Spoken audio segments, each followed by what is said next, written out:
السلام علیکم ناظرین، اس ویڈیو کلپ میں آپ کو اگلے 10 دن کے موسمی صورتحال کے بارے میں کچھ معلومات دی جاتی ہے۔ اگرچہ کل شام اور رات کو جو خیبر پختونخوا کے شمالی علاقے وہاں پر بارش ہوئی، پٹوار کے کچھ علاقوں میں بارش ہوئی، رائے زون کے علاقوں میں، وسطی پنجاب کے علاقے، جنوبی پنجاب، تو اس بارش کے سلسلے میں سندھ کے علاقے اسکیپ رہے، البتہ باقی ملک بھر میں کہیں زیادہ اور کہیں کم بارش ہوئی۔ آج کی بات کریں تو آج جو اور رائے زون کے علاقے ہیں وہاں پر کچھ بارش ہونے کے امکانات ہیں۔ اس کے علاوہ جو شمالی پہاڑی علاقے ہیں وہاں پر کچھ بارش ہو سکتی ہے۔ اس کے علاوہ کشمیر کے علاقوں میں بارش ہونے کے امکانات ہیں۔ جو جنوبی پنجاب کے ملتان والی سائڈ وہاں پر بارش ہو سکتی ہے۔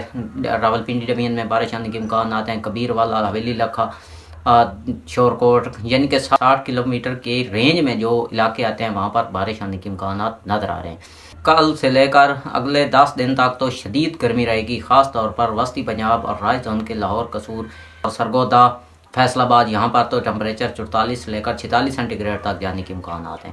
باقی جو جنوبی پنجاب کے ملتان اور بہاولپور ہے وہاں پر ٹمپریچر جو ہے وہ 46-47 سینٹی گریڈ تک جانے کے امکانات ہیں۔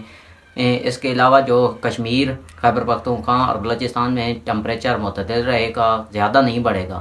اس کے علاوہ سندھ کے نواب شاہ، سکھر، دادو، تو یہاں پر جب آباد، یہاں پر ٹمپریچر 47-48 سے لے کر 50 سینٹی گریڈ تک جانے کے امکانات ہیں کل سے لے کر اگلے 10 دن تک۔